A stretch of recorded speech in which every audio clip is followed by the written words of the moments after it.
What's going on, guys? T2RX6 here, back for another third-party review, and today we're taking a look at the Mechanic Studios. That is the name they're going by, Mechanic Studios, which is just MECHFANSTOYS' non-knocked-off product, Detective, MS-13, which is obviously Hound. And before we go on, I like this guy quite a bit. I think that, you know, he's executed pretty well. And if I was to make a suggestion to maybe New Age or maybe Magic Square, whom MECHFANSTOYS has knocked off a lot, maybe it's time to consider Old Age Toys or, you know, Vicious Circle. I don't know. Just throwing it out there. Because this is a really good mold. But the question I have is, what scale are you going for? Because my understanding, and I don't own any of the MECHFANSTOYS stuff though, I'm pretty sure that this is about the size that the Inferno is upscaled to, and this is the Magic Square Optimus Prime. And then like the New Age cards just look ridiculous in front of Hound. And like here's the MECHFANSTOYS Ultra Magnus, and like that just still feels entirely too big. So what scale is MECHFANSTOYS / you know, Mechanic Studios trying to go towards here? I'm not sure they necessarily even know. So before we go on, he does come with accessories. He comes with this big gun, which he can hold just fine. It's a nice sniper rifle. It's fine. He also comes with this pistol and this like hologram projector type missile. It's fine too. And then you can actually store the last two accessories on his back here, which is just like a gun for the Jeep and then the spare tire. I like that they included that. I like that this can go here. The only thing is you don't get the same consideration when it comes to this and this in the Jeep mode, but we will get there. Head sculpt on this guy is not bad. For whatever reason it feels a little wide to me, but I don't think overall it feels bad. I don't know. Something about the wideness here in the, I guess the head, somehow makes it feel wider to me. I'm not entirely sure. But overall I think it's fine. Ball joints pretty much everywhere, swivels where you need them. This guy's going to get good articulation even down to the heel, so anything you really want to do with it, you're mostly going to be able to do. So we're going to get this guy transformed. We're not going to see this. Again, it does have a little swivel here so you can put it in Jeep mode, but I just want to show like the little Jeep accessories here. So we'll do that instead. Another quick thing before we actually transform this guy, the instructions here. First off, I applaud them on the big pictures. It makes it easy to follow what you're supposed to do. But I'm not sure why it folds and they have their logo on B.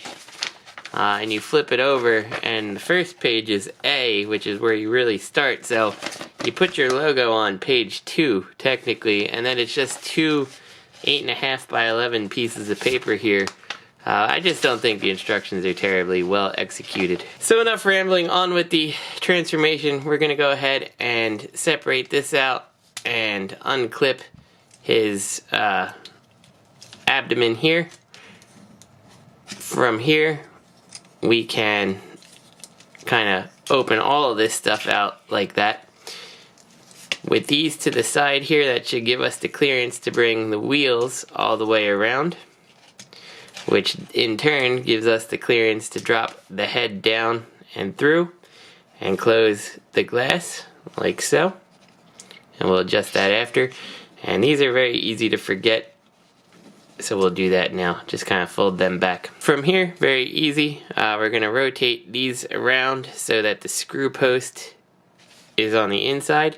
Kind of bring this in like so, and then these are going to 90 degrees inwards like this. So it should have the hands facing in and then the screw holes in the center. So from having your arms at the 90 here, we're going to flip this armature piece back in and kind of have to separate the arms a little. And then they tell you to take the screw holes and kind of peg them in place on that piece like that, and that should hopefully give us the clearance we need for everything from here. Onto the legs here, we're going to separate these pieces out, and we can flip the wheel like this. From here, you kind of have to fold all this stuff in, and you'll see that that piece is gonna fall into place. Oops, and I forgot we have to twist the waist here so it lines up proper. So we'll do that again on this side. Oops, the wheel. Fold this all the way around until that little piece plugs in there, and we can kind of clip all this together. And I really like how the seats kind of form out of that. And then you can tab these side pieces in. We'll adjust that glass how we like it. Now this part, pretty easy. You're gonna flip it around, and you can see like the heel spur is gonna make the back of the Jeep here. So you fold it in, and just like that. And now if you want these pieces, you go ahead and unpeg them. Kind of situate this how you want, and this just pegs into this piece right here. The problem with the heel spur is it does tend to move the foot that's on the ball joint here out of position. So you do have to kind of hold this together and maybe have a hand underneath here to keep that. And then this piece here just pegs right into here. And there you go. You got this really quite nice Willys Jeep representation of Hound. I really like it. Like, when I got this guy, I was like, this just doesn't scale for my collection at all. And I was like, I should probably just get rid of him. I think I'm going to put it this way. Let's see which way looks better. It doesn't really need to be any specific way. Yeah, I like that way better.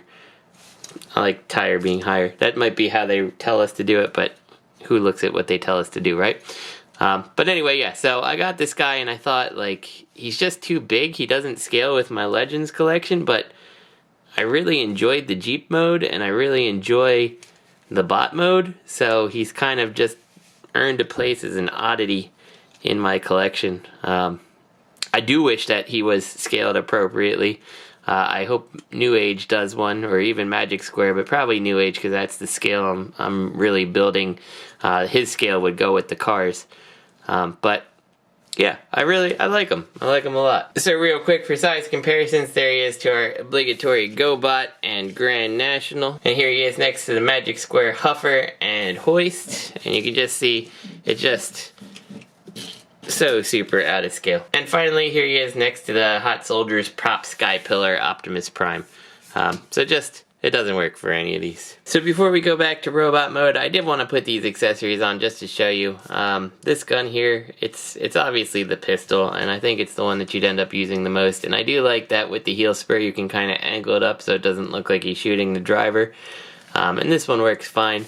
I don't know if we're going to be able to store the wheel in the vehicle mode without the gun, though. I think this might be a thicker peg than the one that's on the actual windshield.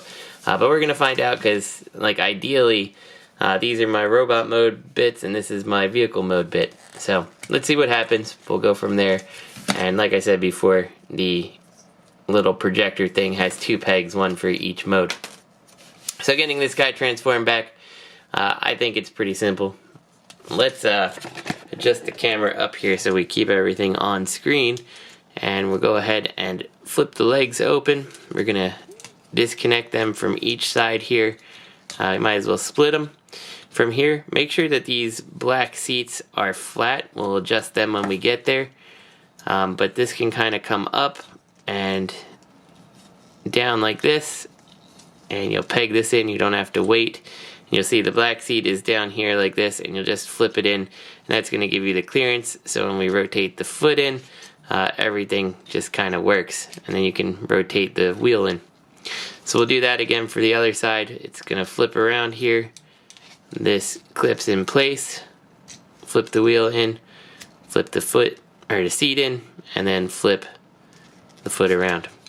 From here, rotate the waist. Unpeg these if they haven't already done that. Bring it up like so. Bring these windows in. Bring the roof back. That'll let the head come through and we can flatten the glass. bring these wheels in. Oops, these things, I actually filmed this once already, and I wasn't happy with something, so I'm refilming it, and I forgot to do these like I said. So they should be like this to make sure they're forward, and then that'll let all this kind of come around and in place. From here, this tab here is going to tab into the front, and then this kind of just closes up and tucks inside there. Rotate the arms around, and we've got Hound in his robot mode. So we'll put this right here. We'll give him his pistol, and we'll see what happens. Is it gonna work?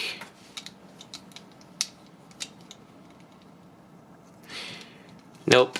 So that's a missed opportunity. This should have been the same hole size as that peg, and this peg should have been the same hole size. Like, there's really no reason to not just give you the option to put this piece and this piece in the box and still use the tire, and there's just no other place to put it. So that's pretty disappointing, but what can you do? So this is Hound. Overall, I think he's great. Let's see. Can we make him look ridiculous so we can use this piece? I mean, we could plug it into the window, but I want to be able to store every weapon in his vehicle mode too. There we go. Now Hound's got a mounted turret on his shoulder. I don't know. I'm just rambling now. He's a good toy. I do wish he was smaller, but he's definitely fun. But unless you have an interest in Hound, or he happens to fit the MECHFANSTOYS scale, which I don't think he does, you may not have a place for him. So this is T2RX6. I hope you guys enjoyed the review. I'll see you next time.